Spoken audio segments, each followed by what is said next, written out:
Hello my dear friends, आपका संसार मानस पे बहुत बहुत स्वागत है। आज हम कलयुग के बारे में कुछ बहुत ही महत्वपूर्ण बातों को जानेंगे, क्योंकि कलयुग ऐसा चरण है जिसकी घोषणा हमारे विद्वानों ने, हमारे मनीषियों ने वेदों पुराणों में कितने वर्षों पहले ही कर दी थी। और वो उनकी वो उद्घोषणाएं, वो भविष्यवाणी आज के जीवन के संदर्भ में एकदम सत्य साबित हो रही हैं। तो क्यों ना हम कम से कम नॉलेज के लिए ही सही और अच्छे इंसान बनने के लिए कुछ उन बातों को जान लें, ताकि हम अपना व्यक्तित्व सुधार सकें और अपने व्यक्तित्व के अंदर कुछ अच्छा कर सकें, ताकि हम जब इस दुनिया से विदा लें तो हमें अपने अंतर्मन पर कोई बोझ ना दिखे कि हम इस गलत काम से अपने को बचा नहीं पाए। काश कोई हमारे साथ ऐसा मिल गया होता, ताकि हम इन सब बुरे कामों से बच गए होते। तो चलिए शुरू करते हैं हम आज का वीडियो और बात करते हैं बहुत ही अच्छे टॉपिक कलयुग के बारे में। अगर आप इस चैनल पर नए हैं तो कृपया चैनल को सब्सक्राइब ज़रूर करें और अच्छे वीडियो पाने के लिए इस पर बने रहें। दोस्तों, भगवान कृष्ण जो थे, जब इस दुनिया से रुखसत हुए, इस दुनिया से जब उन्होंने विदा ली, तो कहा जाता है कि कलयुग की शुरुआत तो वहीं से हो गई थी। लेकिन चलिए थोड़ा सा इसके बैकग्राउंड में हम चलते हैं।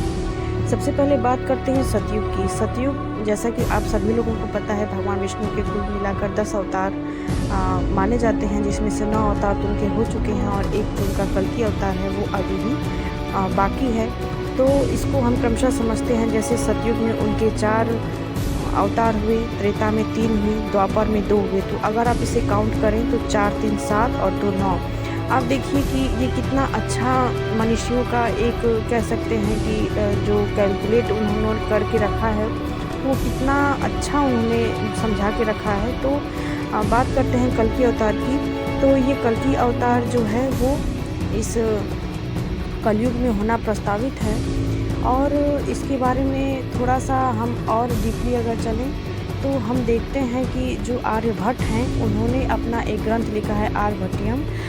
और आर्यभट्ट जो है वो 470 ईस्वी में हुए थे, और उन्होंने उस समय जो अपनी किताब लिखी है उसमें वो अनुमान लगा के लिखते हैं कि उस समय 3601 ईस्वी चल रहा था कलयुग का। तो उस हिसाब से आज से लगभग 5000 साल पहले कलयुग की शुरुआत हो चुकी थी। और जैसा कि मैंने बताया कि जब भगवान कृष्ण का इस दुनिया से महाप्रयाण हुआ, तो वो तो आप सभी लोगों को पता है कि गांधारी के श्राप के कारण से हुआ था, क्योंकि गांधारी ने उन्हें एक श्राप दिया था कि जिस तरह से मेरा पूरा यादव वंश माफ़ कीजिएगा, जिस तरह से मेरे पूरे 100 पुत्रों का नाश हुआ, उसी तरह तुम्हारा पूरा यादव वंश तुम्हारे सामने ही नष्ट हो जाएगा। तो ये होता भी है, एक छोटे से विवाद पे पूरा यादव वंश अपने में लड़कर भिड़कर समाप्त हो जाता है। और अंततोगत्या जब श्री कृष्ण को पता चल गया कि अब इस धरती से अब रुखसत होने का समय आ चुका है, तो वो पहले पांडव के पास जाते हैं और कहते हैं कि मैं तो महाप्रयाण के लिए निकल रहा हूँ, अब आप लोग भी पीछे पीछे आ जाइए, क्योंकि इस धरती पर जो हम उद्देश्य लेकर आए थे वो हमारा उद्देश्य पूरा हो चुका है। तो उसी के साथ जब उनका महाप्रयाण होता है तो पांडव भी हिमालय की तरफ चल निकलते हैं। और उसकी कहानी तो मैंने अपने चैनल पर डाली ही है कि युधिष्ठिर कैसे स्वर्ग में पहुंचते हैं। अगर आप नहीं सुने हैं उस वीडियो को तो कृपया जाकर चेकआउट ज़रूर करें।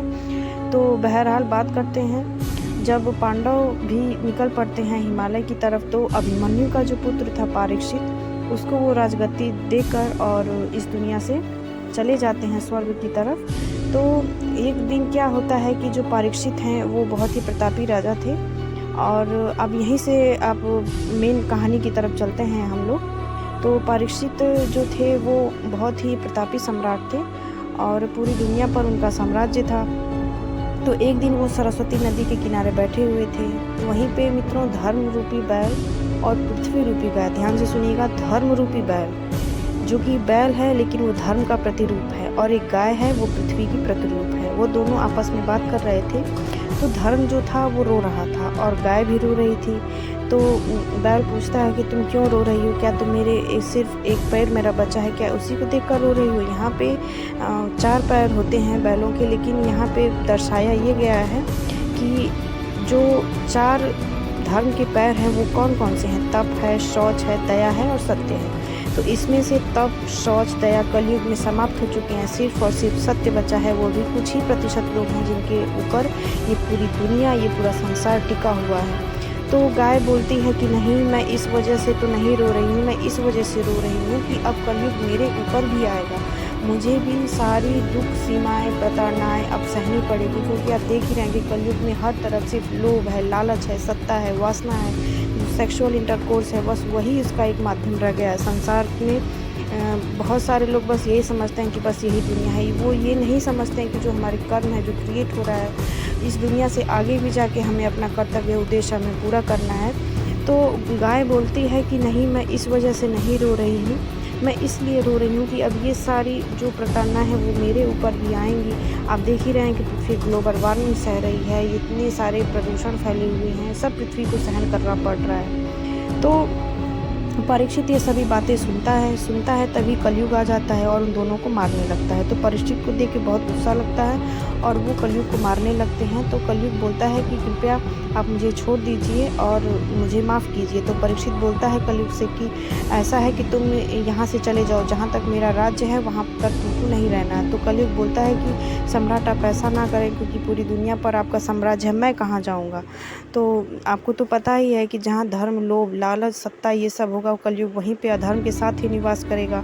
तो परीक्षित मना कर देते हैं, वो कहते हैं कि नहीं, तुमको कहीं नहीं रहना है। तो अंत में वो कहता है कि तब कृपया आप ही मुझे कोई रास्ता बताएं। तो परीक्षित बोलते हैं कि ठीक है, तुम स्वर्ण में जाके वास करो। तो कलयुग बहुत चतुर था मित्रों, वो स्वर्ण जब उन्होंने जैसे ही बोला, वो वैसे उनके मुकुट में जाकर वास करने लगे। तो वो ये दर्शाता है कि जब एक राजा के सिर पर जब कलयुग बैठ गया है, तो सोचिए कि जहाँ का राजा ही एकदम भ्रष्ट होगा, पतित होगा, वहाँ की प्रजा कैसे सुखी से रह सकती है। आप देख रहे हैं वर्तमान संदर्भ में ये बातें, ये भविष्यवाणियाँ कितनी सटीक बैठ रही हैं। जो रूलर हैं, जो हमारे शासक हैं, वो हद से ज़्यादा टैक्स लगा रहे हैं। प्रजा क्या कर रही है, क्या नहीं कर रही है, बेरोजगार के साधन उन सब के कैसे हैं, तो कोई ये थी कैसे कलयुग की अपना। कहानी। उम्मीद करती हूँ कि आप लोगों को बहुत पसंद आई होगी। कृपया इस चैनल को सब्सक्राइब ज़रूर करें और इस चैनल पर बने रहें। मिलते हैं अगले वीडियो में।